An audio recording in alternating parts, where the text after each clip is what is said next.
Buongiorno, benvenuti in questo sabato che possiamo definire alternativo, un sabato di poesia. È il primo festival della poesia, Radici, Terra e Sentimento.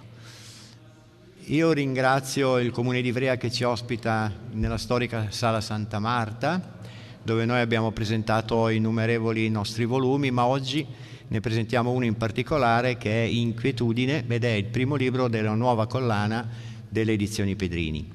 Chi organizza è l'Associazione Luci e augurandovi una buona giornata, poi ritornerò dopo gli interventi ufficiali a dirvi due cose e lascerei subito la parola all'assessore alla cultura, l'avvocato Costanza Casali, e al rappresentante di Torino Città Metropolitana, il sindaco della città di Castellamonte, che ci onorano della loro presenza. Buongiorno a tutti, ben trovati. Anche in questo caso devo dire che Ivrea, capitale italiana del libro, ha dato i suoi frutti. Mi ricordo che quest'estate stavo arrivando dal museo Garda per andare in ufficio e ho trovato loro a un tavolino del bar proprio qua in piazza di Città e mi hanno detto: vieni a sederti che abbiamo un'idea. Mi sono seduta, l'idea era questa e l'idea si è effettivamente concretizzata. E questo è il primo festival della poesia che nasce appunto spontaneamente, proprio diciamo così, perché Ivrea è capitale italiana del libro, e speriamo che sia la prima edizione di una grande serie. Di nuovo il tema, ho avuto modo di vedere, è inquietudine, e abbiamo di nuovo una contaminazione tra varie tipologie, tra le varie arti, tra la pittura, tra la poesia appunto e la recitazione. Per cui avanti tutta, direi, forza. Ringrazio la curatrice Reano, Pedrini, Oreste Valente, Galliano, tutti coloro che a vario titolo hanno partecipato, e poi sono curiosa di sapere chi sarà il vincitore di questa prima edizione e vedere le poesie che sono state pensate proprio per questa edizione. Lascio la parola allora a Giuliana e un saluto a tutti anche da parte dell'amministrazione al completa e dal sindaco che oggi non è potuto venire. Grazie.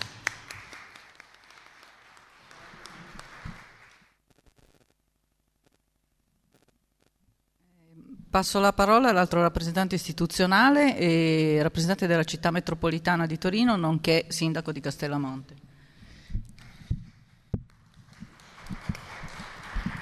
Grazie, buongiorno a tutte e tutti. Io ringrazio la mia concittadina Giuliana Reano che è la direttrice artistica di questa bellissima iniziativa. Saluto l'assessore Casale per quello che è il contesto, intanto il contesto fisico, ma il contesto di città di Ivrea, capitale del libro, davvero una grande risorsa per tutto il canavese.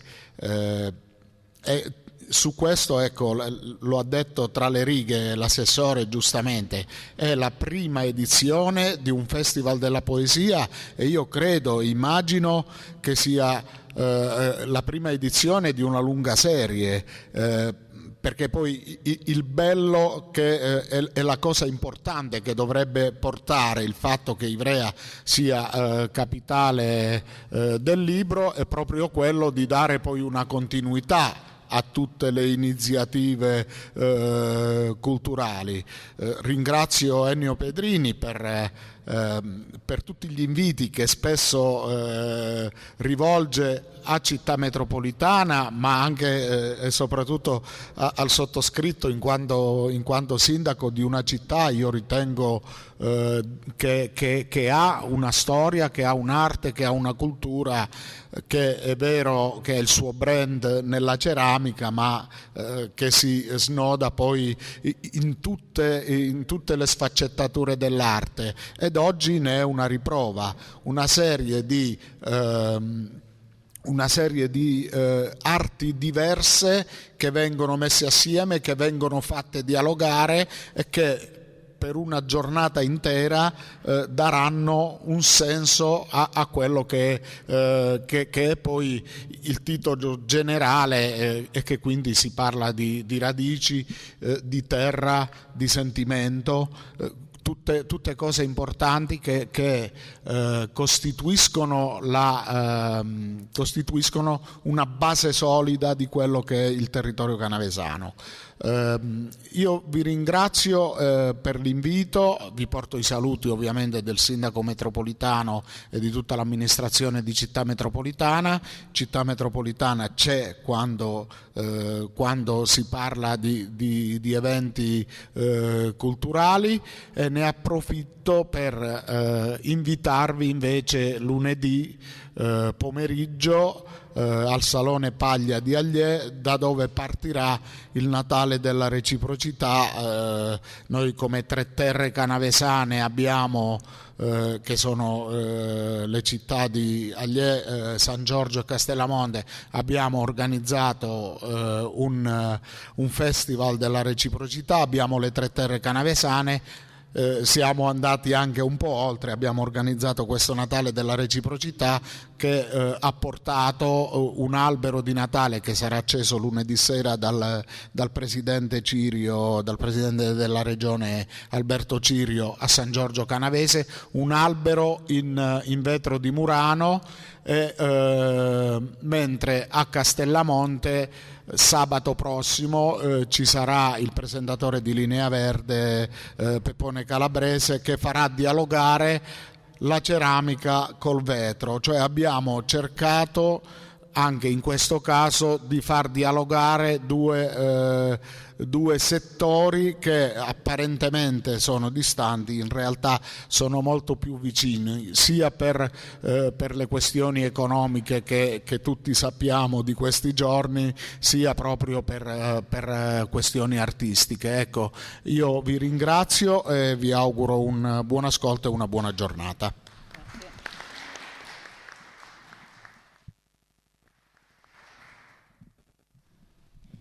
Bene, prima di entrare nel vivo devo dei ringraziamenti.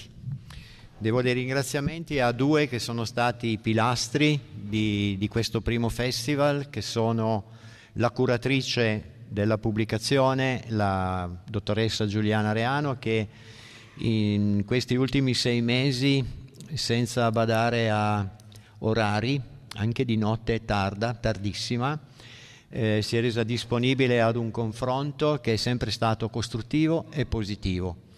Giuliana Reano è stata importante per la definizione di tutto quello che è stato questo primo festival. Questo festival non è un concorso, ma bensì vuole pubblicizzare tutti gli autori e le autrici in senso lato. Non c'è assegnazione di premio, le poesie sono state scelte. La storia nasce con un incontro con Giuliana, dalla quale propongo di dare vita a questa iniziativa. Inizialmente i poeti e le poetesse che si dovevano pubblicare erano 30. E poi da cosa nasce cosa, e sono aumentati 32, 38, a 40 abbiamo dovuto fermarci. Ci spiace, lo ammetto, lo dico apertamente, non aver potuto ospitare tutti, ma i tempi della stampa non ci hanno proprio permesso, a parte le valutazioni che sono state effettuate, non ci hanno permesso di accogliere tutti. Quindi vedremo di riproporre questa pubblicazione, questa iniziativa magari aggiornata.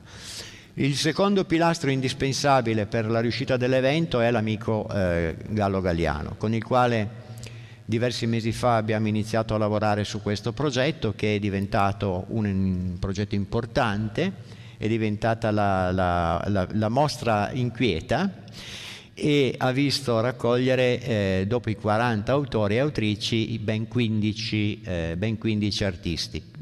Possiamo poi vedere la mostra e poi ti chiameremo su, così riesci a illustrare brevemente sia la mostra che questa splendida copertina e gli interni che ha realizzato per il libro. Ringraziamenti sono dovuti anche a altre parti che hanno reso possibile e rendono possibile oggi il festival. Uno di questi è il maestro Oreste Valente, che ci accompagna sempre, direi quasi sempre, quando è possibile, quando non è in tour, che è rientrato dalla Sardegna, poi dalla Costa Azzurra, e tra un po' partirà anche per New York, dove è stato invitato per delle serate teatrali, e dalla Giulia Trivero, che si è spostata, l'altra settimana era a Genova, adesso è ritornata a Milano al Piccolo, prima era allo Stabile, e insomma oggi è qua con noi. Grazie Giulia anche a te per la tua presenza, e non vorrei dimenticare nessuno. Dimentichiamo qualcuno, come sempre, ci pensa poi Giuliana, che è perfetta. 2 cose importantissime per gli autori, e sono orgoglioso di comunicarvele e di rendervi partecipe di questa soddisfazione.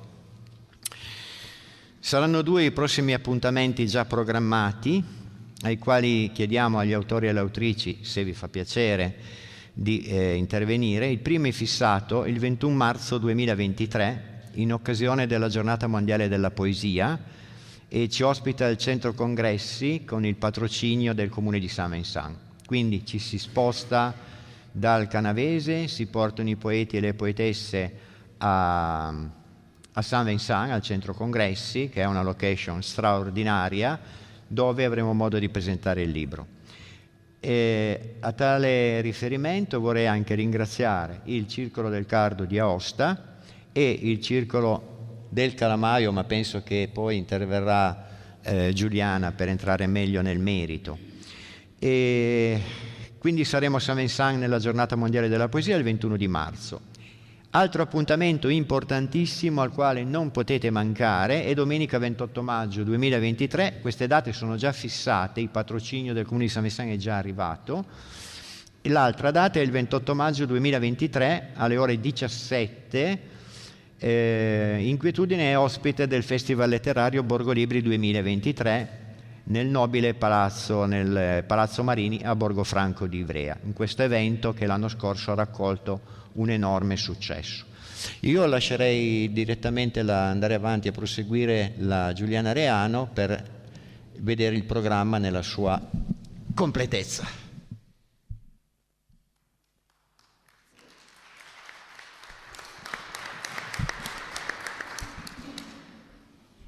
Intanto buongiorno e ben arrivati a tutti. Ringrazio moltissimo i 2 amministratori che qui ho a fianco, perché per me hanno un significato particolare, perché come penso molti di voi sappiano sono stata 20 anni dirigente cultura, turismo, sport e quant'altro. No, 30, ho fatto altre cose prima, ho lavorato anche in regioni, vabbè. Sono arrivata alla pensione, era maligno, era la battuta. E sono veramente molto contenta delle iniziative che Costanza Casali sta mettendo in piedi. Infatti lei mi vede spesso qui a Ivrea, perché comunque al di là del lavoro, che ho avuto anche la fortuna insomma di fare sotto questo aspetto che mi appassionava, a me piace seguire l'arte e la cultura in generale, perché mi sembra che sia un aspetto molto importante. Quindi molte grazie della tua presenza. E poi al mio fianco Pasquale Mazza, sindaco di Castellamonte, con cui peraltro abbiamo condiviso ben 10 anni di consigliere comunale insieme, prima che lui poi fosse eletto sindaco, quindi ci conosciamo bene, e devo dire che anche Castellamonte fa la sua parte. Come nella mostra della ceramica ci sono stati molti eventi culturali, peraltro noi abbiamo anche delle artiste che espongono, che presentano poesie e espongono anche alla mostra, come Sandra Baruzzi, che vedo in fondo qui, e poi vedrete le sue opere, che lei è una ceramista. C'è anche il responsabile della biblioteca civica di Castellamonte, che è laggiù, che è anche in veste di poeta, e questo ci fa molto piacere, perché Castellamonte ha avuto anche dei poeti importanti. E quindi grazie Pasquale, perché la tua presenza mi rincuora. Volevo dire, com'è nata l'idea della poesia, del Festival della Poesia? Ecco, è nata da una domanda che ci siamo fatti, cioè l'arte e la poesia servono ancora? E la società odierna è principalmente guidata da 2 concetti, l'utilità e la velocità, cui è connessa però per forza di cose la superficialità. Il must è fare le cose utili a fare carriera, mettere su famiglia, mettere da parte i soldi, eccetera. Si fanno le cose veloci. L'informatizzazione e i social ci chiedono rapidità, ma questo necessariamente implica superficialità. Non c'è tempo per fermarsi a guardare, per riflettere. Eppure sentiamo che manca qualcosa. Abbiamo bisogno dei sogni, abbiamo bisogno di ritrovare il fanciullino che è in noi, per citare un grandissimo poeta che è Giovanni Pascoli. La poesia, se pensiamo, nel passato era al centro della società, pensiamo ai grandi componimenti che creavano, appunto, che davano l'indirizzo alla società, o la stessa Divina Commedia, che è tuttora un elemento importantissimo della nostra cultura. Mentre con la modernità è stata relegata ai margini, ma l'esilio della poesia però nasconde il rischio di voler ingabbiare l'umanità in schemi alienanti. Quindi noi sentiamo invece di dover nutrire l'anima, sia che siamo credenti o che non lo siamo, e sentiamo di doverci mettere in contatto col mistero che c'è in noi e nell'universo. Cioè, la ricerca è il senso della nostra specie. E allora di nuovo ci chiediamo, la poesia e l'arte servono ancora? E può la poesia, l'arte che lavora con le emozioni e modella le parole, rappresentare la nostra bussola in un mondo sempre più difficile ed alienante? In realtà l'arte e la poesia continuano ad affascinare e ammagliare più di quanto si possa immaginare. Questa di oggi è stata una grande scommessa perché il tema è obiettivamente complesso e abbiamo anche voluto sondare i collegamenti che ci sono appunto tra arti figurative e altre arti e poesia. Bellissima la copertina che hai fatto, veramente rende, e poi come rende il pannello che ho visto di là che ha fatto Gallo Galliano, che sono meravigliosi. Quindi questa partecipazione che c'è stata sia degli artisti alla piccola mostra inquieta, come l'hai chiamata, che poi piccola non è perché in effetti è di rilievo questa mostra, e la risposta che diceva prima Ennio Pedrini di ben 40 poeti che hanno risposto alla nostra chiamata, e oltretutto altri che sappiamo che avrebbero voluto partecipare e che non hanno più potuto perché ci sono dei tempi tecnici per la pubblicazione. Ecco, questa risposta ci rincuora, cioè questa scommessa ci sembra che sia sulla buona strada.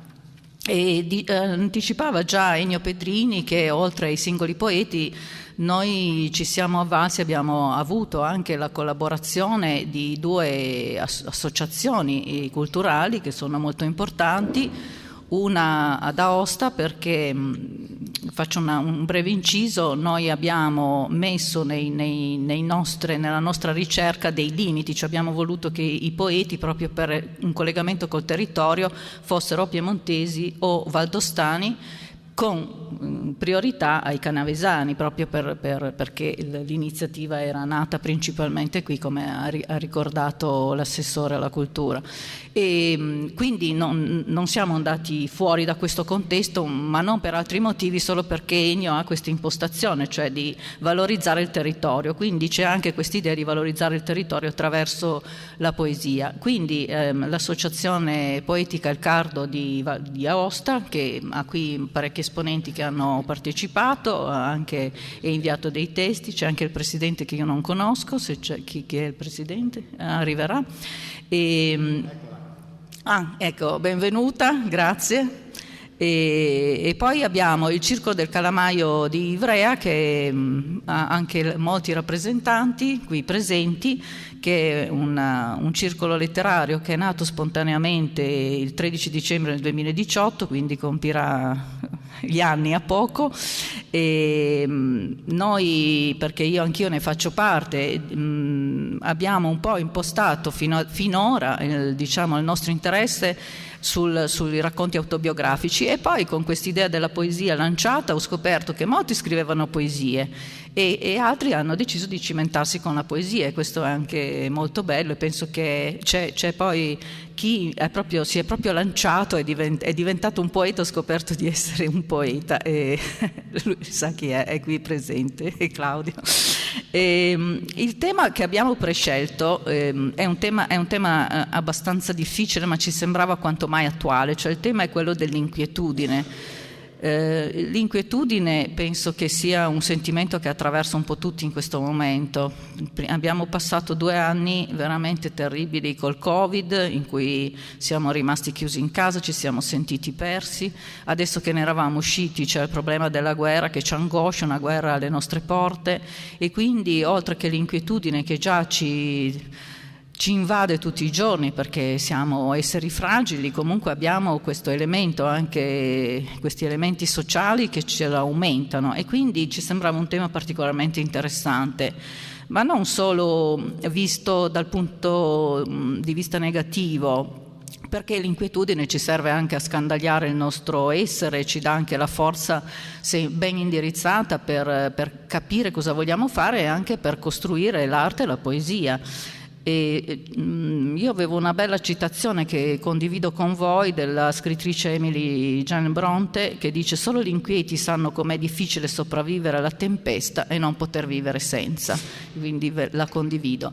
Ecco, a proposito del Circo del Calamaio, io ho ricevuto da una mia amica che fa parte del circolo e che come me ha condiviso la nascita proprio, una riflessione sull'inquietudine, che non è una poesia, è una riflessione che però mi sembra molto ben scritta e che ci dà anche l'idea di come oggi ci possiamo porci rispetto a questo tema. Quindi chiamerei Barbara Broglio, a cui ho fatto uno scherzo perché lei non voleva, a leggere questa sua breve riflessione sull'inquietudine.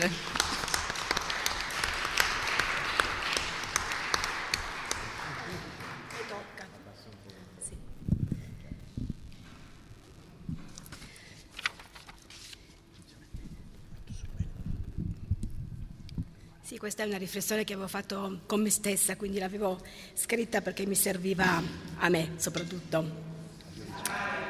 Non si sente? Forse più vicino. Meglio? No. Così? Ok. Grazie. Non manderò più niente. Vai. Inquietudine, chi sei? Da dove vieni? Ma davvero sei quell'essere immondo che ha come unico scopo quello di turbare l'anima mia, generando ansia, affanno, confusione? Non ci credo, non può essere. A tutti va data una possibilità di riscatto, anche a te. Anche in te ci deve essere altro. Voglio andare oltre. Voglio capire se davvero vuoi vivere in me per il gusto di oscurarmi il sorriso e la serenità. Voglio andare oltre, provando ad ascoltare questa mia anima in affanno, questa mia mente da giorni logorata dall'ansia che tu hai alimentato con beffa e sarcasmo, fino a generare scompiglio fra i pensieri, così come il vento non più gentil brezza agita il mare. Ed ecco il nuovo sguardo. Provo a cambiare prospettiva, non voglio cedere a questo senso di disperazione, di paura, di stanchezza. E allora ben venga il nuovo sguardo. Si cade e ci si rialza e si trovano le forze che partono sempre da dentro, e anche l'inquietudine diventerà punto di partenza. Ed eccoti, inquietudine, non so ancora bene tu chi sia, ma sei già più bella, meno cupa, sei già luce, sei già amica, sei già spinta al cambiamento. E allora ti allungo la mano e ti porto con me. Sarai bastone di sostegno, sia per sorreggermi che per cacciare quello che sei stata fino ad oggi, che sarà memoria per il domani. E così sarai stimolo nuovo per riprendere il sentiero, nonostante le buche in cui ancora inciamperò, nonostante i tronchi e gli enormi massi che dovrò ancora rimuovere, ma che non mi impediranno di arrivare laggiù, da cui proviene la luce che già intravedo. Tu mi accompagnerai e cammineremo insieme, e ti chiamerai adesso forza, speranza, e non sarai più turbamento per me. Inquietudine, ora so chi sei, ora posso nominarti e vivere nuove emozioni. La mia anima che ha fatto esperienza di te dolcemente risorge, e l'ansia, l'affanno, il turbamento e soprattutto il tormento che la parte più infida di te senza ritegno alcuno aveva diffuso nel mio profondo, ora sono diventati esperienza che genera nuova forza, nuovo equilibrio, nuova vita. Inquietudine, è stato comunque bello incontrarti, diversamente non avrei mai scoperto la parte bella di te e non avrei mai potuto dare una seconda possibilità anche a me stessa, rinunciando alla gioia e alla serenità della mente e dell'anima.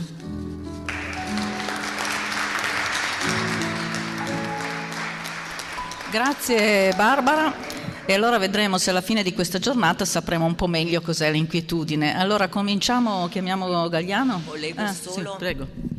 Visto che Giuliana hai citato il Circolo del Calamaio di Ivrea, volevo dire che il Circolo del Calamaio di Ivrea tra l'altro ha partecipato proprio all'estensione del dossier per Ivrea Capitale Italiana del Libro, per cui era proprio uno dei tanti autori, perché è stato un dossier partecipato che ha contribuito a creare proprio il dossier, per cui certo anche te senz'altro, ma siccome te era scontato e l'ho sempre... e l'ho sempre detto dalle altre. Il Circolo del Calamaio però in questo caso era presente, per cui ho voluto sottolineare anche l'importanza di questo. Grazie. Grazie Costanza. Sì, tu eri editore e noi eravamo scrittori, ognuno la sua parte. Grazie, perché noi ci abbiamo creduto, e parlo a nome anche delle mie amiche dei miei amici che sono qua. E quindi questo è stato veramente un grandissimo risultato secondo me, e io veramente spero che non sia perso, ma penso di no, spero veramente, e tu sei capace a farlo, che rimanga quello che hai seminato, perché anche tutte queste iniziative che ci sono in questo periodo legate, al di là di tutto il resto, anche proprio legate ai libri, hanno avuto molta spinta da questo. Vieni su a parlarci un po' della tua piccola mostra inquieta. Allora, mettiti qua al mio posto. No, sopra ancora peggio. Perché è un'ora. Ti lascio qua, Oh, allora. Scusate solo un attimo, volevo solo omaggiare i libri alla... Proprio, no, non scappare, scappi? No, un secondo. Perché poi magari hanno degli altri impegni. Mani freddo. Si fermano volentieri. È freddo. Quindi volevo omaggiarti del libro. Mi fa molto piacere che lo porti a casa. Grazie. Io aspetto, visto che l'arte è, allora, aspetto te. Dai. Va bene, allora prima di tutto volevo ringraziare tutti per la presenza, poi volevo ringraziare loro, intanto l'assessore per tutto quello che ha fatto fino adesso a Ivrea. Non ho ancora avuto occasione pubblicamente di fare, perché non ho mai visto tanto interventi, tante cose rispetto all'arte come in quest'ultimo periodo, e questo su Ivrea, e questo mi ha... ma non mi piace la mia voce. Va bene. Si sente? Vabbè, volevo ringraziare l'assessore, adesso si sente, ok. Volevo ringraziare l'assessore per tutte le iniziative che ha fatto rivolto sull'arte, e volevo un po' ripercorrere il percorso che ho fatto con loro rispetto a questa iniziativa su questo festival. Allora, intanto Ennio è venuto mesi fa a parlarmene, io subito ho accettato, perché ho visto in questa iniziativa una buona forza nel poter proporre questa iniziativa. Tutto subito sono rimasto un po' spiazzato, perché ovviamente non mi sono mai occupato di poesia, e per cui mi è venuto... vabbè, dico per... Sì. 10 anni fa, meraviglioso, per un libro sul carnevale. Ok. La collana, tra l'altro saluto Marianna Giglio Tosca è qua, l'autrice della collana. Certo. Scusa, hai fatto anche il nostro libro del cibo del Calamaio? È vero. Ma avete preso la foto di un quadro, ma questo era diverso. E così, parlando con Ennio, quando è andato via, mi è venuto in mente uno schizzo che avevo fatto tempo fa, così, senza pensare, che è questo qui della copertina, ed era in bianco e nero, l'ho ritrovato, l'ho messo là.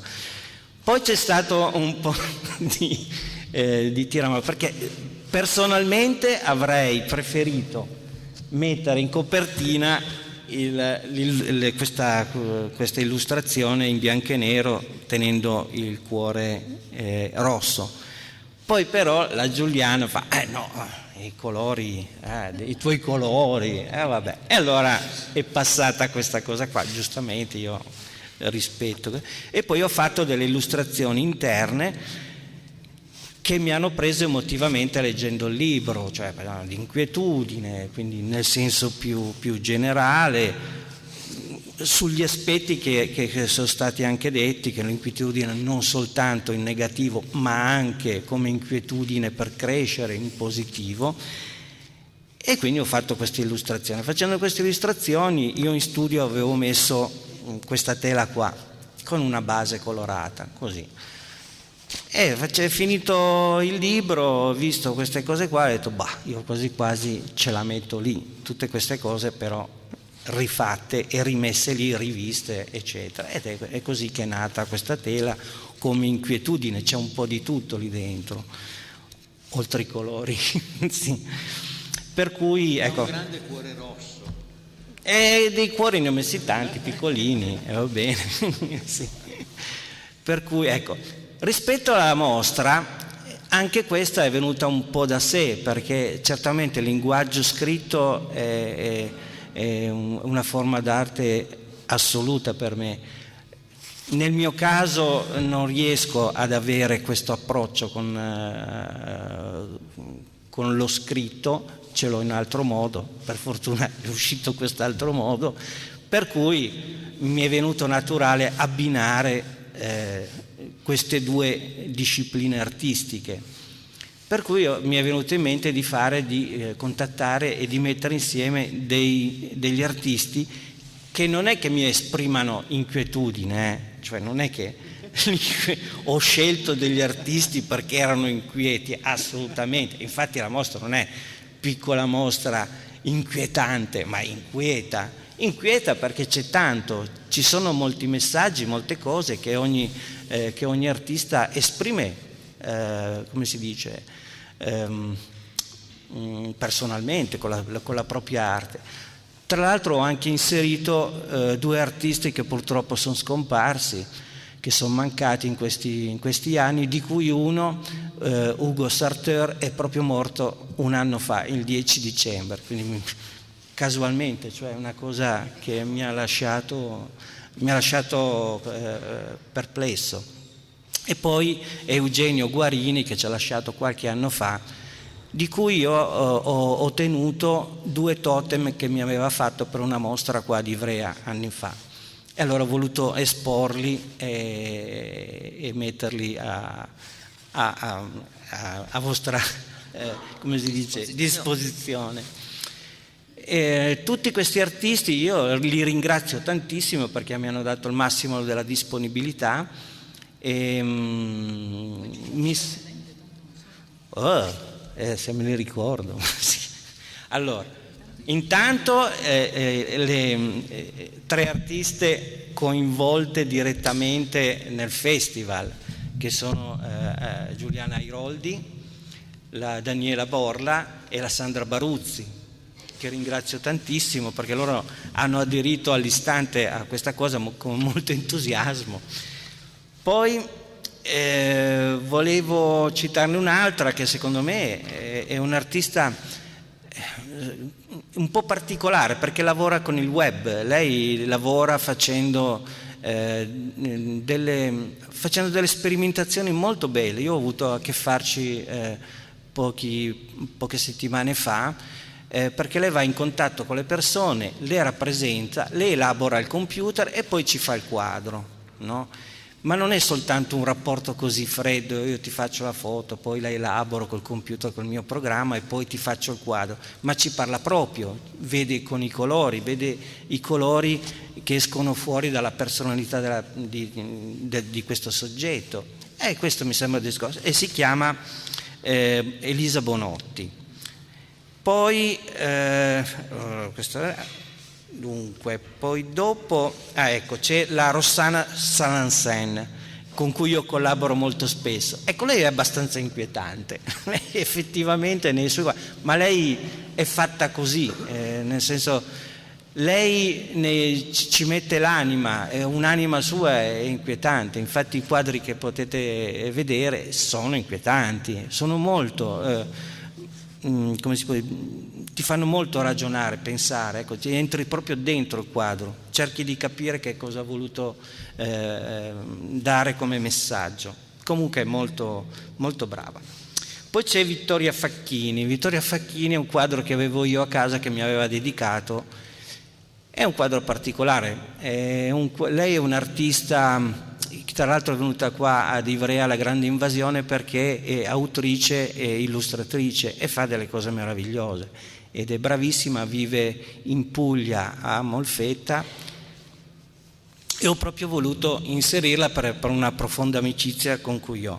Poi ho inserito mio figlio, quindi la nota dolente familiare, ma è un po' ho voluto fare un po' una forzatura, perché mio figlio è illustratore di libri per bambini, è molto bravo, ha una mano da incisore notevole, ha fatto tutto un corso di incisione su carta, quindi molto particolare, però rimane nell'ambito editoriale come illustratore e non ne esce fuori. È un errore che avevo già fatto io da giovane, che mi ero fissato con la grafica, quindi mi sono messo. Poi ci è voluta appunto la Vittoria Facchini che mi ha spinto, mi ha detto: ma smettila, non è che puoi andare avanti a fare il grafico, dirottati verso una direzione artistica, fai dell'arte, fai l'arte, tanto sei capace a dipingere, a disegnare, a esprimere. E allora così ho fatto. È la stessa cosa che sto facendo con mio figlio, che invece è un testone e va avanti così. E vabbè. Però è molto bravo, sì. Poi ho messo Gavatorta. Allora, Fabrizio Gavatorta, dunque dove abita? Non mi viene in mente adesso. A Savigliano, è di Savigliano. È chiamato l'artista delle ombre perché lui privilegia, e lo vedete, a giocare con le ombre, situazioni con ombre, molto legato al Monviso, quindi c'è sempre il Monviso nei suoi quadri, eccetera.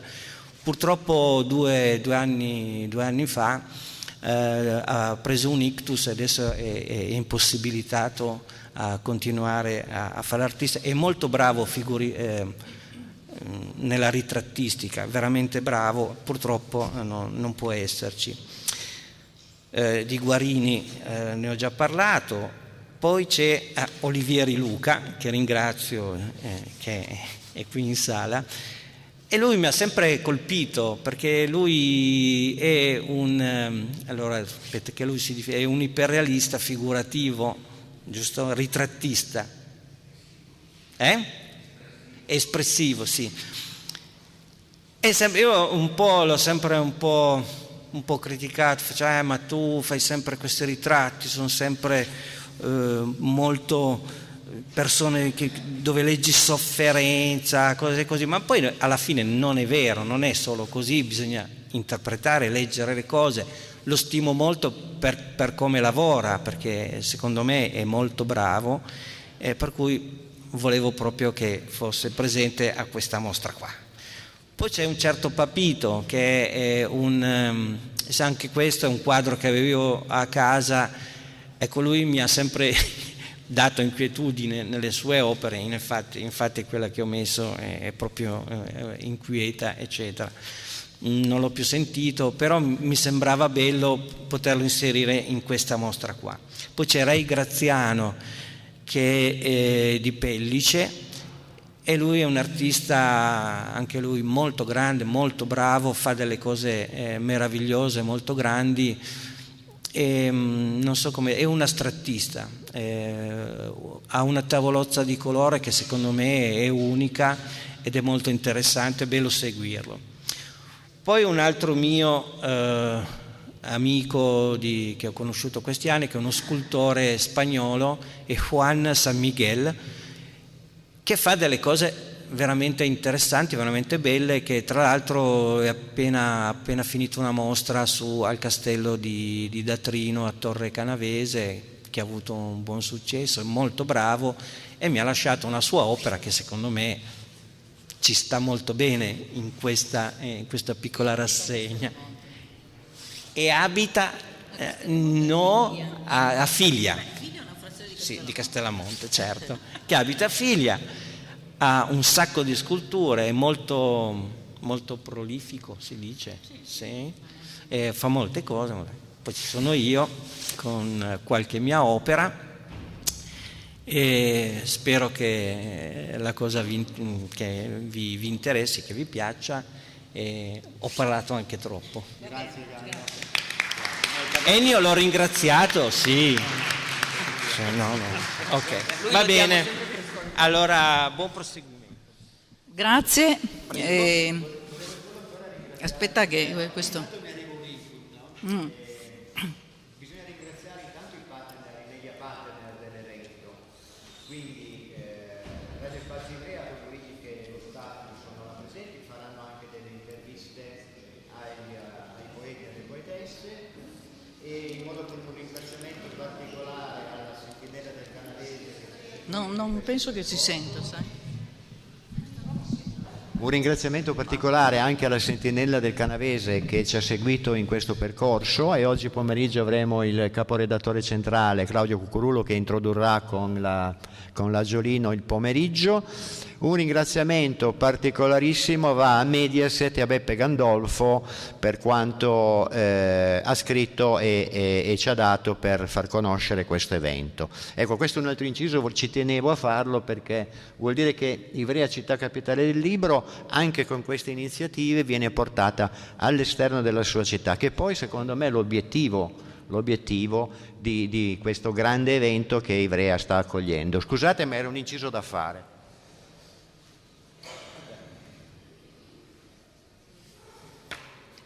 La mostra ci è stata illustrata e la vedremo dopo. Adesso, visto che nel programma noi abbiamo pensato di inserire quella che potremmo definire, diciamo, un po' una maratona, ma sicuramente con i nostri attori che sono qui sarà una cosa piacevole, perché non potevamo non ricordare che noi siamo nella patria dell'Olivetti. E quindi se si va a vedere cosa è stato l'Olivetti tutte le volte, ecco, qui ricordiamo anche che tra tutte le numerose iniziative che ci sono in Ivrea c'è anche la mostra sui negozi Olivetti aperta adesso, che è la quarta del ciclo Olivetti. E tutte le volte che io vedo queste mostre che Costanza è riuscita a portare qui a Ivrea, e che se non l'avete vista anche questa assolutamente vi invito ad andarla a vedere. E cos'è stato il mondo Olivetti e quello che è girato attorno dal punto di vista della cultura, per cui abbiamo pensato di fare un momento citando questi intellettuali, ma soprattutto questi poeti che in qualche modo hanno avuto a che fare con l'Olivetti. E quindi iniziamo adesso quella che io ho chiamato una riflessione sull'inquietudine espressa dai poeti italiani del Novecento, passando attraverso Ivrea e l'Olivetti. Quindi proviamo, perché non abbiamo fatto nessuna prova, quindi speriamo che tutto funzioni. Volevo dire una cosa in merito a questo ciclo di mostre, che sono 6, che è Olivetti e la cultura nell'impresa responsabile. Abbiamo iniziato con la collezione Olivetti, poiché dopo 40 anni siamo riusciti, grazie a un accordo quadro, a portare fuori dai caveau di team tutte le opere d'arte, per cui abbiamo iniziato con una carrellata di 100 opere originali, opere d'arte di grandissimi autori. Dopodiché siamo passati con Jean-Michel Folon, siamo arrivati a 12 libri per 12 mesi, tutta una mostra sui libri Strain, e di nuovo in mostra tutti gli originali dei quadri che servivano per le illustrazioni. In questo momento, il 26 di ottobre, abbiamo inaugurato la mostra sui negozi Olivetti. La prossima mostra sarà su Olivetti e l'astrattismo, e poi, proprio per ricollegarmi a Giuliana, nel 2023 inaugureremo una mostra su Giorgio Soavi, che è stato proprio l'art director, poiché ricorrono i 100 anni dalla nascita, che è stato l'art director di Olivetti e che ha curato tutto il progetto delle agende e dei libri Strain. Ok? Grazie.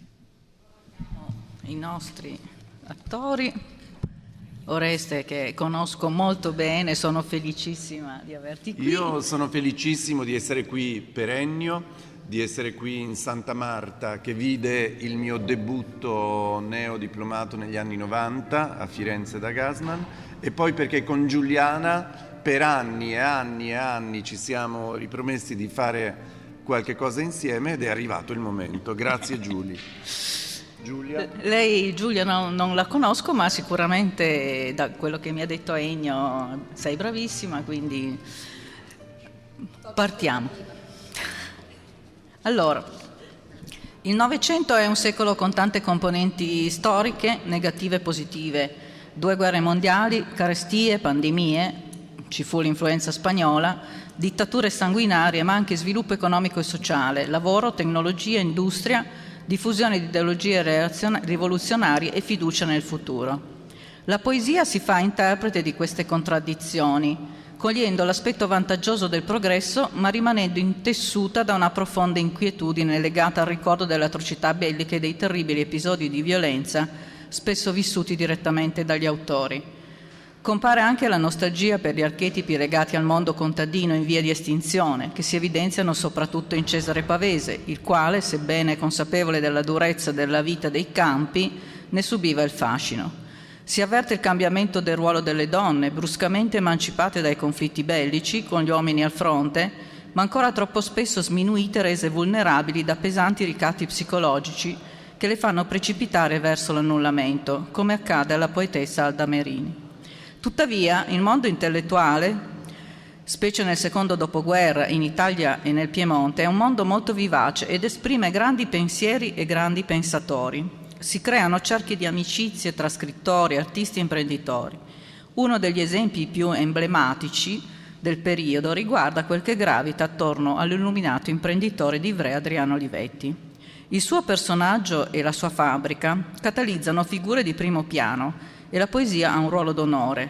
Adriano è un utopista, dice: spesso il termine utopia è la maniera più comoda per liquidare quello che non si ha voglia, capacità o coraggio di fare. Un sogno sembra un sogno fino a quando non si comincia a lavorarci, e allora può diventare qualcosa di infinitivamente più grande. Condividono questo sogno brillanti intellettuali che sono talvolta anche bravi poeti. Alcuni sono direttamente inseriti nella fabbrica, e ce ne sono tanti. Ne ricorderò tra gli altri 3: Franco Fortini, Giovanni Giudici e Ottiero Ottieri. Non è casuale che la Olivetti inserisca nel proprio organico letterati di questo profilo. Nell'idea di Adriano Olivetti, la formazione tecnico-scientifica e quella umanistica si integrano e devono cooperare in ogni ambiente, anche in un'industria a elevato contenuto tecnologico, perché così si favorisce un progresso equilibrato dell'impresa e si evitano gli eccessi di tecnicismo. Gli scrittori che operano in Olivetti non sono un lusso o un ornamento dell'alta direzione, bensì fattori organici dello sviluppo aziendale, in particolare in settori critici come la pubblicità, la comunicazione, le relazioni col personale e i servizi sociali. Nel 1947 viene assunto Franco Fortini, l'intellettuale che si occupa fino al 1960 delle pubblicazioni aziendali, delle campagne pubblicitarie e dei nomi dei prodotti. Suoi, tra l'altro, sono i nomi scelti per la Lexicon nella lettera 22. Attraverso la poesia Fortini esprime la partecipazione sofferta ai problemi della propria epoca e il tentativo di cambiarlo in meglio, anche se è consapevole che non riuscirà a incidere sulla storia. Famosa è una sua frase: la poesia non muta nulla, nulla è sicuro, ma scrivi.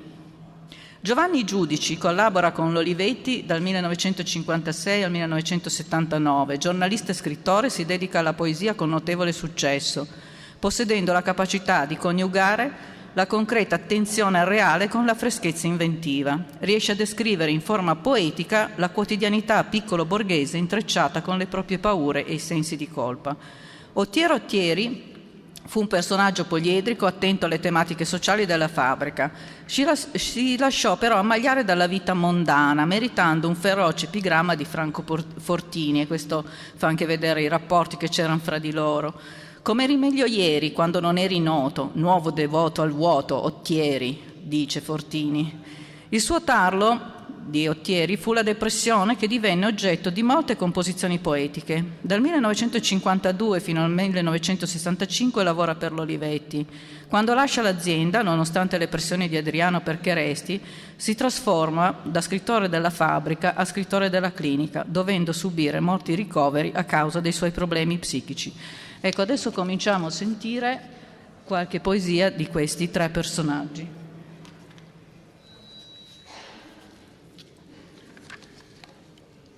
Fortini, versi scelti.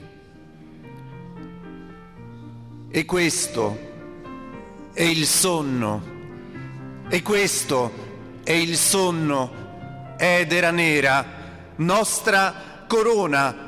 Presto saremo beati in una madre inesistente, schiuse nel buio le labbra sfinite, sepolti.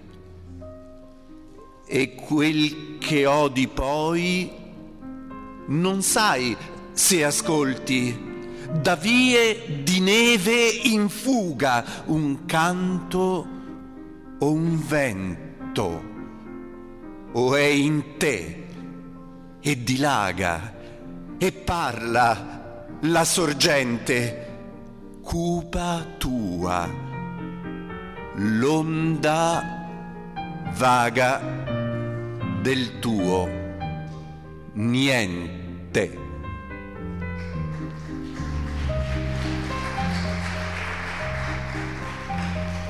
Gli ospiti. I presupposti da cui muoviamo non sono arbitrari. La sola cosa che importa è il movimento reale che abolisce lo stato di cose presente. Tutto è diventato gravamente oscuro. Nulla che prima non sia perduto ci serve. La verità cade fuori dalla coscienza. Non sapremo se avremo avuto ragione. Ma guarda come già stendono le loro stuoie attraverso la tua stanza, come distribuiscono le loro masserizie, come spartiscono il loro bene, come, fra poco, mangeranno la nostra verità. Di noi spiriti curiosi in ascolto, prima del sonno, parleranno.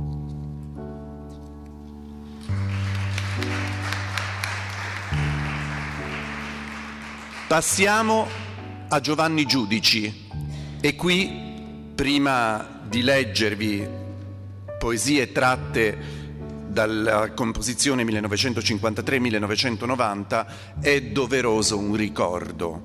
Giovanni Giudici è nato e morto alle Grazie, una frazione di Portovenere. È morto nel 2011 e nel 2010 il mio festival, che dirigo dal 96, ha dedicato insieme a Massimo Castri una cosa stranissima, un gruppo di persone che andavano sotto la sua casa, sotto la sua finestra, e a mezzanotte declamavamo le sue poesie. Non so quanto capisse Giuliana Giovanni Giudici, perché era in sedia a rotelle eccetera, però la cosa che mi fa dire che è tra noi è che le poesie che Giuliana ha scelto sono proprio quelle che il figlio mi aveva detto di leggergli. Il benessere. Quanti hanno avuto ciò che non avevano? Un lavoro, una casa, ma poi che l'ebbero ottenuto vi si chiusero. Ancora per poco sarò tra voi.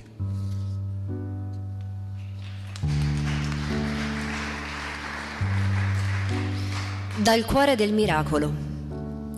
Parlo di me dal cuore del miracolo. La mia colpa sociale è di non ridere, di non commuovermi al momento giusto. E intanto muoio per aspettare a vivere. Il rancore è di chi non ha speranza. Dunque è pietà di me che mi fa credere essere altrove una vita più vera. Già piegato, presumo di non cedere.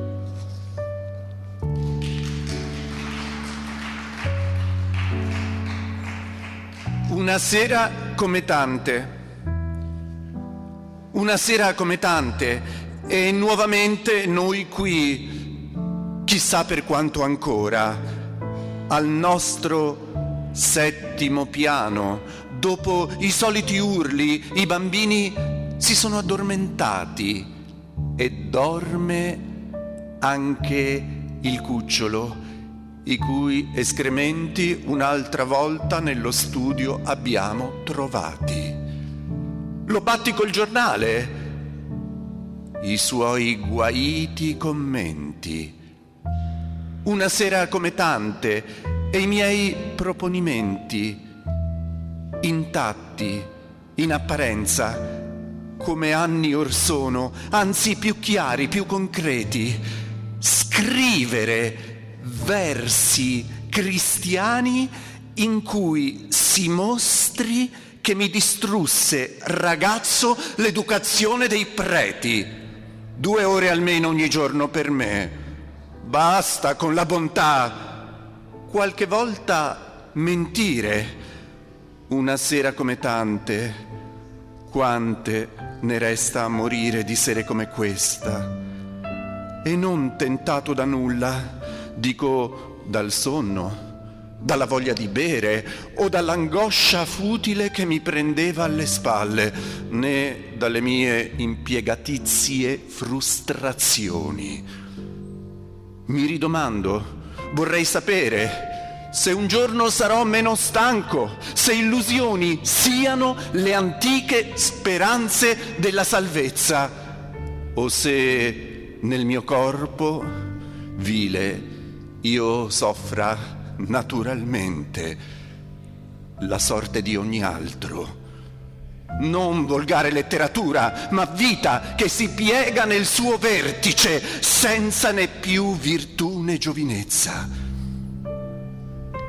Potremmo avere domani una vita più semplice.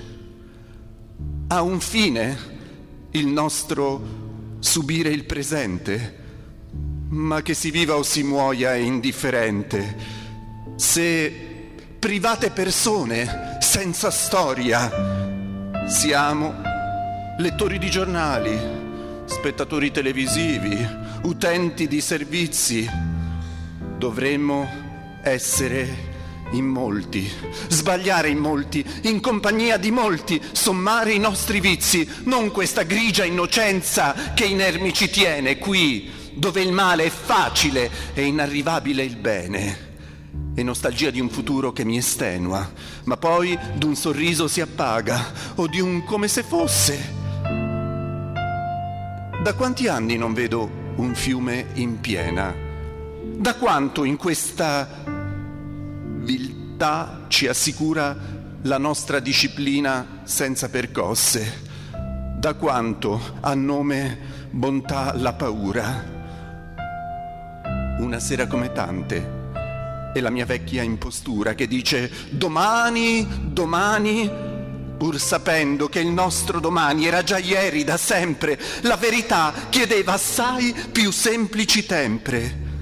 Ride il tranquillo despota che lo sa, mi numera fra i suoi lungo la strada che scendo. C'è più onore in tradire che in essere fedeli a metà.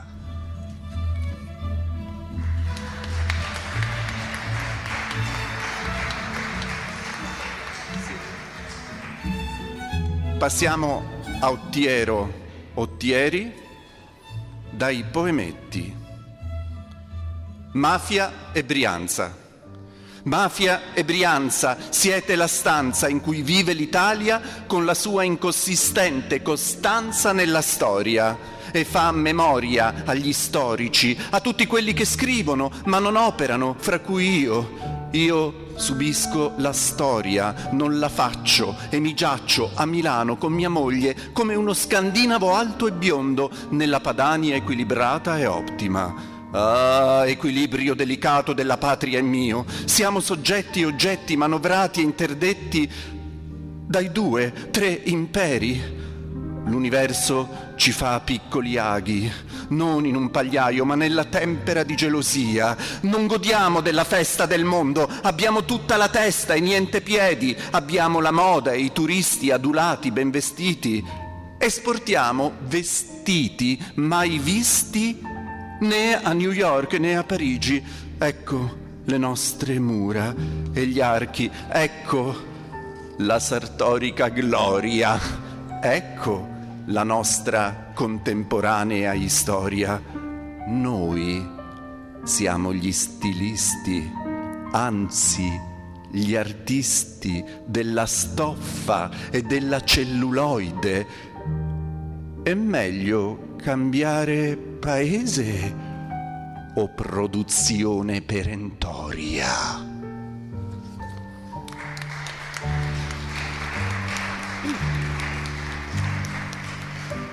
L'infermiera di Pisa aveva fatto della clinica un mondo, del mondo una clinica.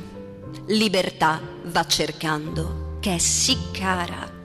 Libertà va cercando. Sveglio presto, addormentato tardi, sognava libertà ad occhi aperti, libertà da tutto, dalla stanzetta come una gabbietta senza foce nel mondo, dai misteriosi seni dell'infermiera di Pisa, in cui pur voleva ingabbiarsi.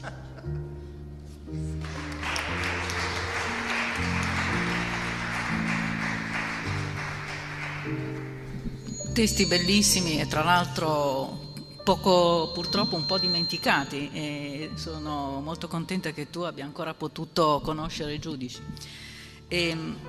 Molta fu l'attività artistica e culturale promossa dall'Olivetti anche successivamente alla morte di Adriano. Venivano chiamati illustri personaggi a tenere delle vere e proprie lezioni per i dipendenti. Le conferenze rappresentavano uno dei modi in cui Adriano Olivetti concepiva il suo particolare concetto di impresa responsabile. Attenzione ai profitti, ma anche cura della fabbrica intesa come comunità, con obblighi di carattere sociale, culturale e non solo produttivi. Tra i tantissimi nomi che furono chiamati, se ne citano 3 che furono valenti poeti: Eugenio Montale, Pierpaolo Pasolini e Giorgio Caproni. Eugenio Montale fu un grandissimo poeta italiano del Novecento, premio Nobel per la letteratura nel 1975. Elaborò una poetica in cui il male di vivere si esprime attraverso la corrosione dell'io lirico tradizionale e del suo linguaggio. Pierpaolo Pasolini è considerato uno dei maggiori artisti intellettuali italiani del suo secolo. Culturalmente versatile, si distinse in vari campi, utilizzando diverse espressioni artistiche, dai libri al cinema, passando anche per la poesia.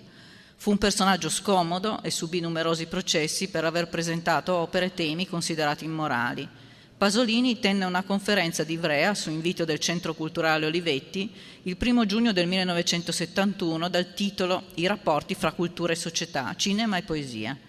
Morì assassinato nel novembre 1975 sul litorale di Ostia e alcuni aspetti dell'omicidio non risultano tutt'oggi completamente chiariti. Giorgio Caproni fu critico letterario, traduttore, scrittore e insegnante, oltre che abile scrittore di versi, sempre alla ricerca di un'inquieta sintesi tra tradizione e modernità. Per Caproni la poesia si deve porre il fine morale e civile di interrogare la propria anima e di riflettere sulla propria identità.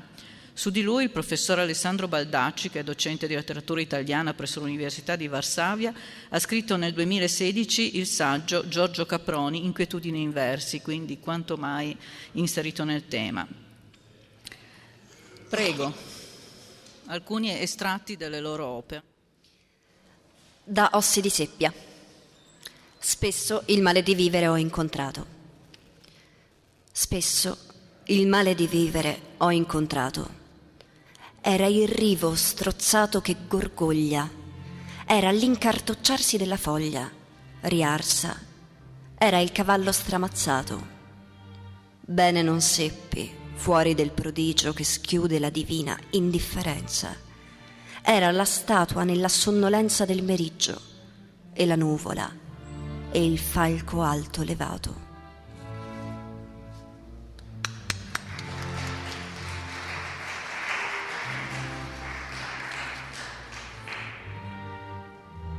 Meriggiare, pallido e assorto, presso un rovente muro d'orto.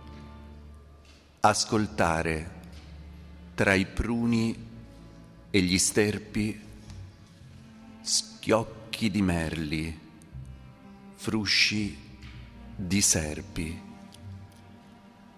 Nelle crepe del suolo o sulla veccia spiar le file di rosse formiche ch'ora si rompono ed ora s'intrecciano a sommo di minuscole biche.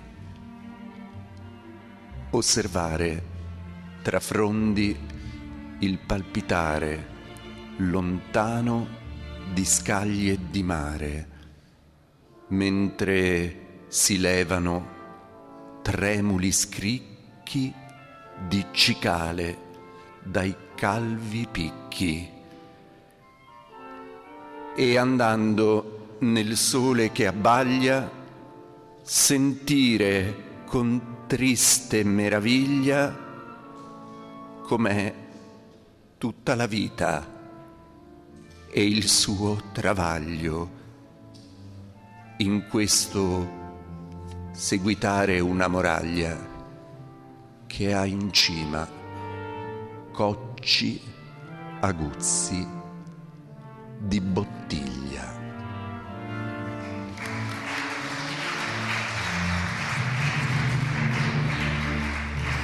Passiamo a Pierpaolo Pasolini, da Poesie. Alla bandiera rossa.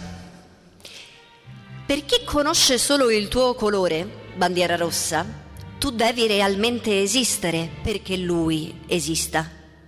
Chi era coperto di croste è coperto di piaghe. Il bracciante diventa mendicante, il napoletano calabrese, il calabrese africano, l'analfabeta una bufala o un cane. Chi conosceva appena il tuo colore, bandiera rossa, sta per non conoscerti più, neanche coi sensi. Tu che già vanti tante glorie borghesi e operaie, ridiventa straccio e il più povero ti sventoli.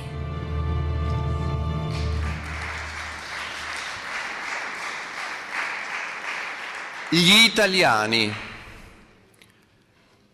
L'intelligenza non avrà mai peso, mai nel giudizio di questa pubblica opinione, neppure sul sangue dei lager tu otterrai da uno dei milioni d'anime della nostra nazione un giudizio netto, interamente indignato. Irreale è ogni idea, irreale ogni passione di questo popolo ormai dissociato da secoli, la cui soave saggezza gli serve a vivere, non l'hai mai liberato. Mostrare la mia faccia, la mia magrezza, alzare la mia sola puerile voce non ha più senso. La viltà avvezza a vedere morire nel modo più atroce gli altri, nella più strana indifferenza. Io muoio ed anche questo mi nuoce.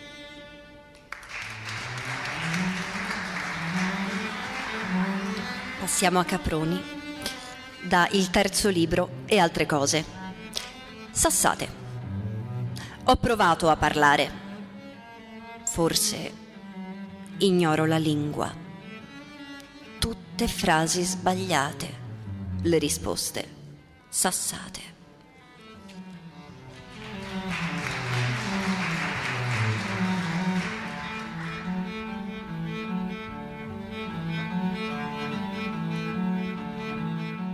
Amore mio, nei vapori di un bar all'alba, amore mio, che inverno lungo e che brivido attenderti, qua dove il marmo nel sangue gelo e sa di rinfresco anche l'occhio, ora nell'ermo rumore oltre la brina io quale tram odo che apre e richiude in eterno le deserte sue porte. Amore, io ho fermo il polso E se il bicchiere entro il fragore sottile ha un tremitio tra i denti, è forse di tali ruote un eco, ma tu, amore, non dormi, ora che invece la tua già il sole sgorga, non dirmi che da quelle porte qui col tuo passo già attendo la morte.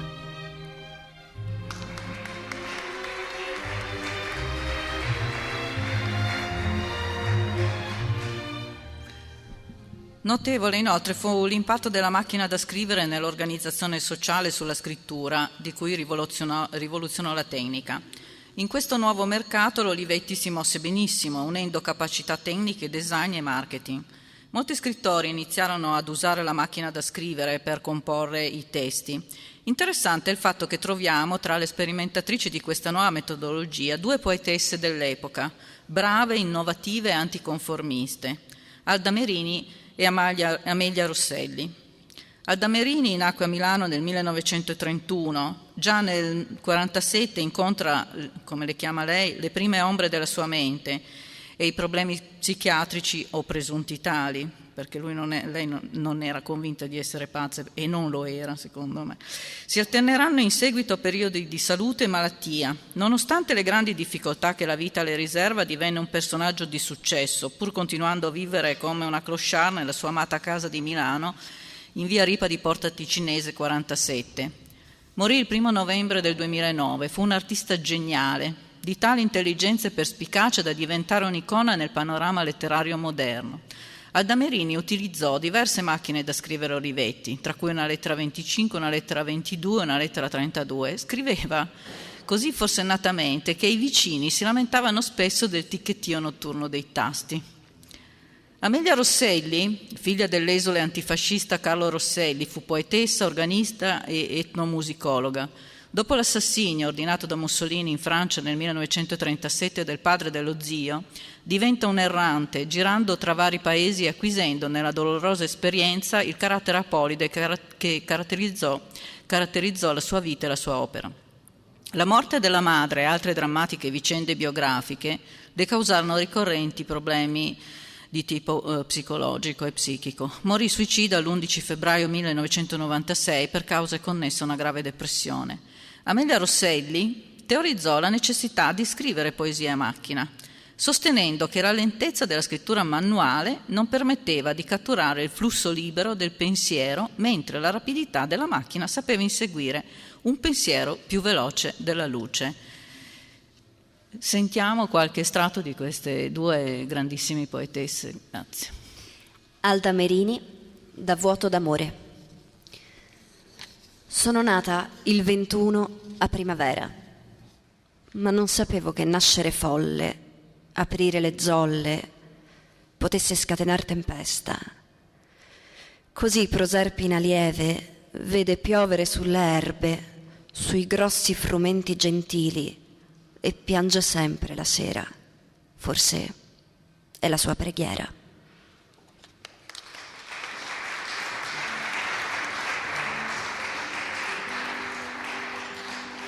Alda Merini, per chi l'ha conosciuta, è la sensualità e la bocca, e l'occhio, e il muovere le mani. Andai a trovarla ai Navigli con Walter Malosti e mi spiegò Shakespeare. La terra santa.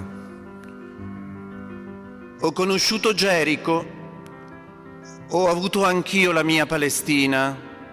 Le mura del manicomio erano le mura di Gerico e una pozza di acqua infettata ci ha battezzati tutti. Lì dentro eravamo ebrei e i farisei erano in alto e c'era anche il Messia confuso tra la folla, un pazzo che urlava al cielo tutto il suo amore in Dio. Noi tutti, branco di asceti, eravamo come gli uccelli e ogni tanto una rete oscura ci imprigionava. Ma andavamo verso le messe di Nostro Signore e Cristo il Salvatore. Fummo lavati e sepolti, odoravamo d'incenso e dopo, quando amavamo, ci facevano gli elettroshock perché dicevano: un pazzo non può amare nessuno. Ma un giorno, da dentro l'avello, anch'io mi sono ridestata e anch'io, come Gesù, ho avuto la mia resurrezione. Ma non sono salita nei cieli, sono discesa all'inferno, da dove riguardo stupita le mura di Gerico antica.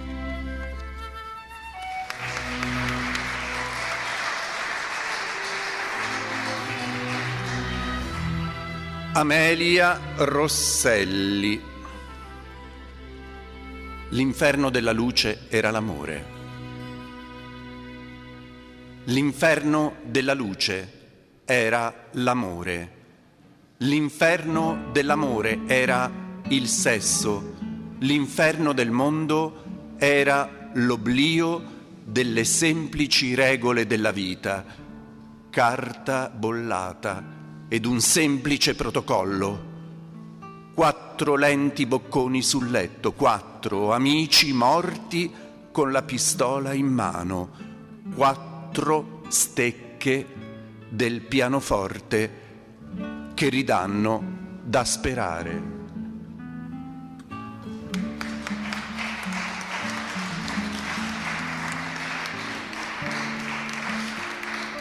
Primavera. Primavera in abbondanza. I tuoi canali storti, le tue pinete sognano d'altre avventure. Tu non hai mica la paura che io tengo dell'inverno quando abbrividisce il vento. Strappi i rami agli orticoltori, semini disagi nella mia anima, la quale bella se ne sta in ginocchio. Provi a me stessa che tutto ciò che ha un fine non ha fine. Oppure credi di dileguarti, sorniona, nascosta da una nuvola di piogge carica sino all'inverosimile. Ma il mio pianto, o piuttosto una stanchezza che non può riportarsi nel rifugio, strapazza le foglie, che ieri mi sembravano voglie, tenerezze anche, ed ora sperdono la mia brama. Di vivere avrei bisogno, di decantare anche queste spiagge o monti o rivoletti, ma non so come hai ucciso il tuo grano nella mia gola. Assomigli a me, che tra una morte e l'altra tiro un sospiro di sollievo, ma non mi turbo, o mi turbo del tuo sembrare agonizzante mentre ridi.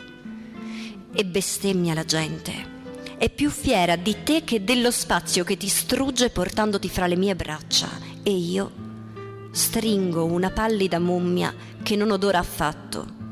Escono semi dai suoi occhi, pianti, virgole, medicinali, e tu non porti il monte nella casa, e tu non puoi fruttificare queste sorelle che ti vegliano.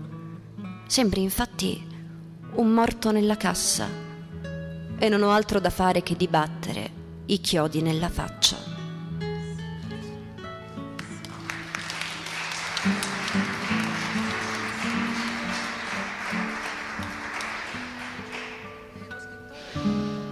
Pronto? Funziona. Lo scrittore che maggiormente rappresenta l'inquietudine, traducendola in versi poetici di sublime bellezza, è senz'altro Cesare Pavese. Nonostante le sue indubbie capacità e riconoscimenti avuti, sarà sempre tormentato dal demone interiore che lo porterà a sondare i lati scuri dell'esistenza fino al suicidio. Anche questo intellettuale, pur proveniente dalle Langhe, era nato il 9 settembre del 1908 a Santo Stefano Belbo in provincia di Cuneo, si legherà al mondo Olivetti, tramite anzitutto la frequentazione della casa della prima moglie dell'industriale Paola Levi e l'amicizia storica col di lei cognato, Leone Ginsburg. I rapporti tra questi personaggi sono mirabilmente ricostruiti da Natalia Ginsburg in Lessico familiare, edizione Inaudi. Sarà poi la figura del sociologo Ferrarotti a rappresentare un ulteriore tramite con un illuminato imprenditore. Franco Ferrarotti fu stretto collaboratore di Adriano Olivetti, in particolare tra il 1948 e il 1960.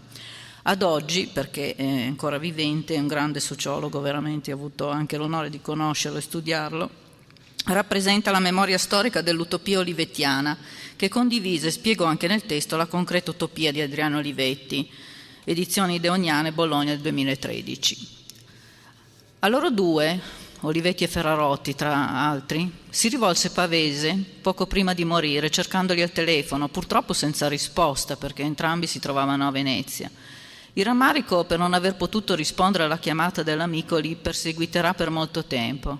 Al compianto scrittore, Franco Ferrarotti, dedicherà anni dopo il libro Al santuario con Pavese, storia di un'amicizia, che venne pubblicato sempre dalle edizioni Deoniane a Bologna nel 2016, che ricorda qui Ferrarotti ricorda con profonda nostalgia le passeggiate congiunte con Pavese al santuario di Crea. Pavese fu sempre tormentato da un profondo disagio esistenziale, cui contribuì il difficile rapporto con le donne e le molte delusioni amorose che costellarono la sua vita, tra cui l'ultima con Stonson Dowling, alla quale dedicò i versi di Verrà la morte e avrai i tuoi occhi. Riuscì, tuttavia, a trasformare mirabilmente la sua inquietudine in capolavori letterari. Nelle sue numerose opere, sia poetiche che di narrativa, pubblicate quasi tutte da Einaudi, si trova espressa una visione tragica della vita, che è dominata dalla finzione e da contrasti irrisolvibili e pervasa da una tragica maledizione. Ricostruiamo brevemente, attraverso un passo di Natalia Ginsburg, alcune possibili motivazioni che condussero Pavese al suicidio. Pavese si uccise un'estate che non c'era a Torino nessuno di noi. Aveva parlato per anni di uccidersi, nessuno gli credette mai. Eppure in lui la paura era più grande che in noi, era in lui la paura il vortice dell'imprevisto e dell'inconoscibile, che sembrava orrendo alla lucidità del suo pensiero, acque buie, vorticose e benefiche sulle rive spoglie della sua vita. Non aveva, in fondo, per uccidersi alcun motivo reale, ma compose insieme più motivi e ne calcolò la somma. Il grande scrittore pose fine alla sua vita il 27 agosto del 1950 in un albergo di Torino. Lasciò un testo con su scritto: perdono tutti e a tutti chiedo perdono. Va bene? Non fate troppi pettegolezzi. Ecco, attraverso la lettura di alcune poesie potremo sondare, seppur parzialmente, il pathos emotivo che caratterizzò il suo vissuto. Prego.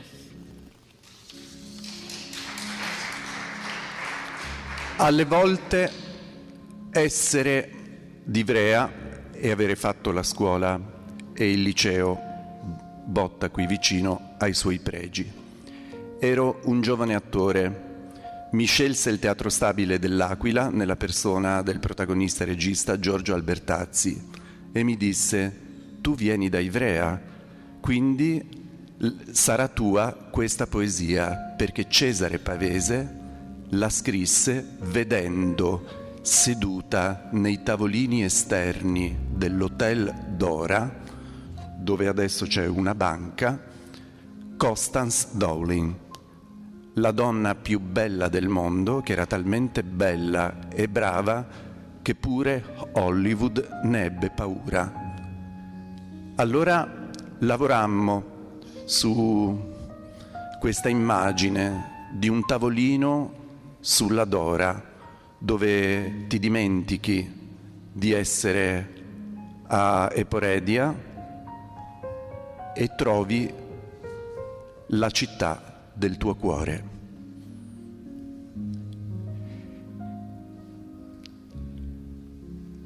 Verrà la morte e avrai i tuoi occhi.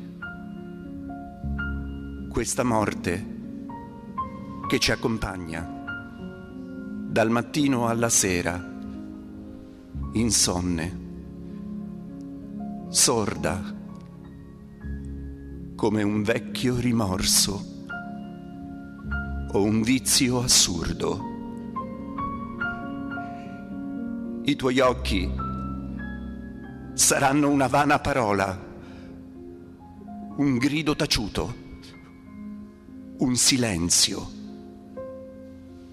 Così li vedi ogni mattina, quando su te sola ti pieghi nello specchio. Oh, cara speranza, quel giorno sapremo anche noi che sei la vita e sei il nulla. Per tutti la morte ha uno sguardo. Verrà la morte e avrà i tuoi occhi. Sarà come smettere un vizio, come vedere nello specchio riemergere un viso morto,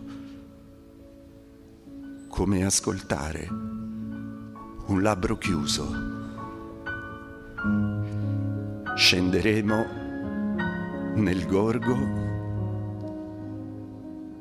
muti.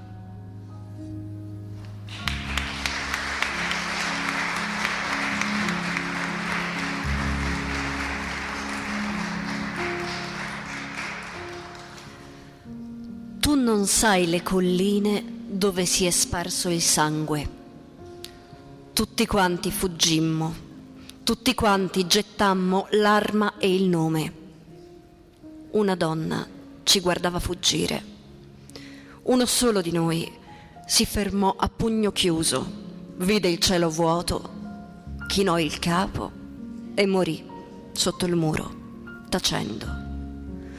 Ora è un cencio di sangue il suo nome. Una donna ci aspetta alle colline.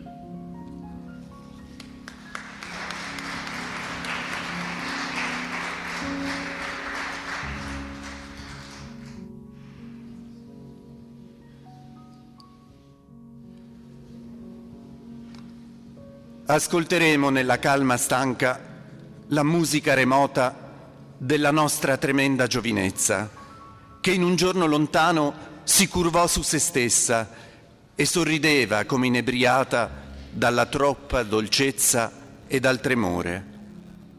Sarà come ascoltare in una strada, nella divinità della sera, quelle note che salgono slegate, lente come il crepuscolo, dal cuore di una casa solitaria, battiti della vita, spunti senza armonia, ma che nell'ansia tesa del tuo amore ci crearono, o anima, le tempeste di tutte le armonie, che da tutte le cose siamo sempre fuggiti, irrequieti e insaziati, sempre portando nel cuore l'amore disperato verso tutte le cose.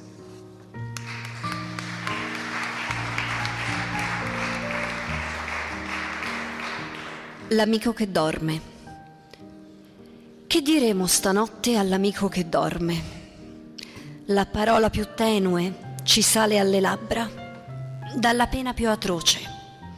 Guarderemo l'amico, le sue inutili labbra che non dicono nulla. Parleremo sommesso. La notte avrà il volto dell'antico dolore che riemerge ogni sera, impassibile e vivo. Il remoto silenzio soffrirà come un'anima muto nel buio. Parleremo alla notte che fiata sommessa.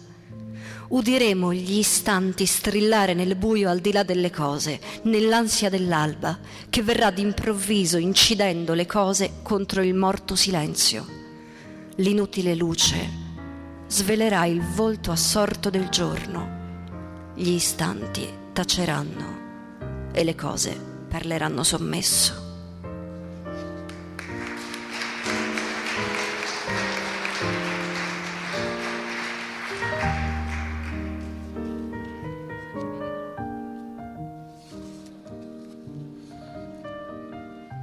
Anche la notte ti somiglia, la notte remota che piange, muta, dentro il cuore profondo, e le stelle passano stanche. Una guancia tocca una guancia e un brivido freddo. Qualcuno si dibatte e ti implora, solo, sperduto in te, nella tua febbre. La notte soffre e anela l'alba, povero cuore che sussulti. Oh viso chiuso, buia angoscia, febbre che rattristi le stelle. C'è chi come te attende l'alba scrutando il tuo viso in silenzio. Sei distesa sotto la notte come un chiuso orizzonte morto. Povero cuore che sussulti, un giorno lontano eri l'alba.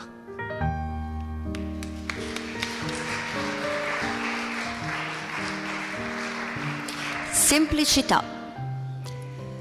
L'uomo solo che è stato in prigione ritorna in prigione ogni volta che morde in un pezzo di pane. In prigione sognava le lepri che fuggono sul terriccio invernale. Nella nebbia d'inverno l'uomo vive tra muri di strade, bevendo acqua fredda e morendo in un pezzo di pane. Uno crede che dopo rinasca la vita, che il respiro si calmi, che ritorni l'inverno con l'odore del vino nella calda osteria e il buon fuoco, la stalla e le cene. Uno crede, finché è dentro, uno crede. Si esce fuori una sera e le lepri le han prese e le mangiano al caldo gli altri, allegri. Bisogna guardarli dai vetri. L'uomo solo osa entrare per bere un bicchiere quando proprio si gela e contempla il suo vino, il colore fumoso, il sapore pesante. Morde il pezzo di pane che sapeva di lepre in prigione, ma adesso non sa più di pane né di nulla. E anche il vino non sa che di nebbia. L'uomo solo ripensa a quei campi, contento di saperli già arati. Nella sala deserta, sottovoce, si prova a cantare. Rivede lungo l'argine il ciuffo di rovi spogliati che in agosto fu verde, da un fischio alla cagna, e compare la lepre e non hanno più freddo.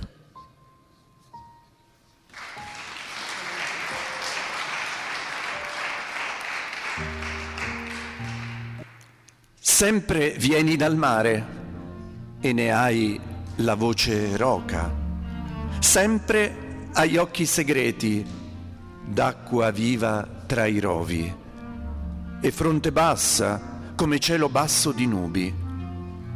Ogni volta rivivi come una cosa antica e selvaggia che il cuore già sapeva e si serra.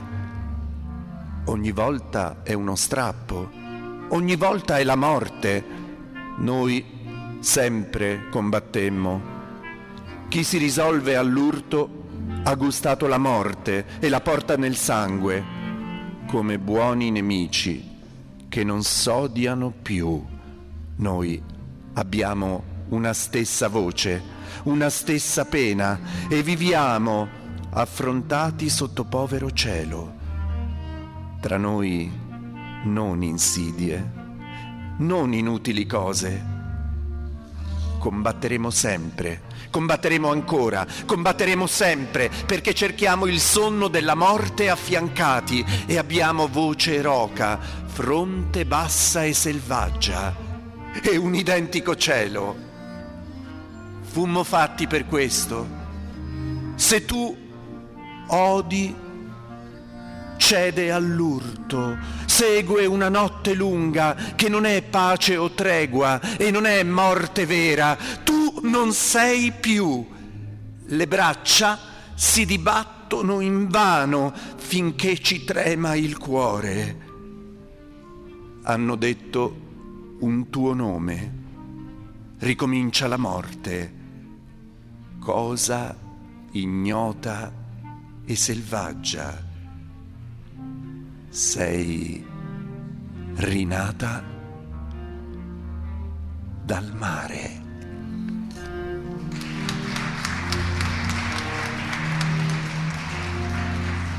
Bravissimi.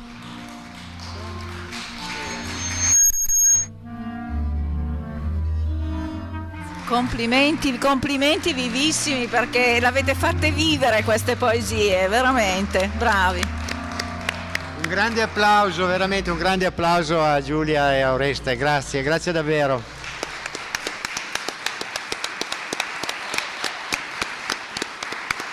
E anche a chi ha scelto i testi alle 2 del mattino, Giuliana Reano. Devo dire che questa scelta di poesie dà un'energia pazzesca, cura l'influenza, mi dà voglia di vivere e di essere felice. Grazie Giulia. Grazie a te. Grazie a te. Grazie anche per i tuoi ricordi che ci hanno fatto molto piacere. Giudici, credo che il figlio debba essere informato di questa cosa perché non ne può che essere felice e questo aneddoto che il povero Cesare Pavese in un posto dove adesso vai c'è una banca, corro sempre su quel ponte, invece era un locale dove si mangiava, caffè letterario, lì, l'Hotel Dora, lo sai? Mamma mia, certo, tavolino. Certo. È talmente bella l'immagine che lui l'ha sublimata nella poesia, è passata, Constance Dowling, alla poesia come Marilyn che ha fatto tanti film, ma era troppo bella che non poteva essere un'attrice, che bella definizione, consacrata con la poesia. Grazie Ennio, grazie Giulia, grazie Giulia, grazie. Ecco, ancora un'ultima osservazione. Cioè, questo che abbiamo letto, grazie alla loro interpretazione, girava tutto anche attorno, come ho sottolineato, all'Olivetti, cioè questo per dire quanto era avanti e quanto dovremo tornare per vedere il futuro, non più come nostalgia del passato, ma è importantissimo che questi concetti siano ripresi, perché effettivamente l'arte, la poesia e la letteratura possono essere una strada che ci conduce meglio a stare nella vita. Grazie ancora perché ci avete donato un pezzo di cuore. Grazie. Bene, ultima comunicazione. Gli autori e le autrici sono pregati poi di rivolgersi qui, abbiamo predisposto il tavolino per la reception per ritirare la copia omaggio. Tra l'altro ho dimenticato nei ringraziamenti Repubblica che stamattina ci ha regalato un articolo nel quotidiano, e alle 12.30 gli autori e le autrici sono invitate per un aperitivo insieme a noi. Ci rivediamo oggi nel pomeriggio alle ore 14 con i 40 poeti e poetesse per le nostre letture. Grazie.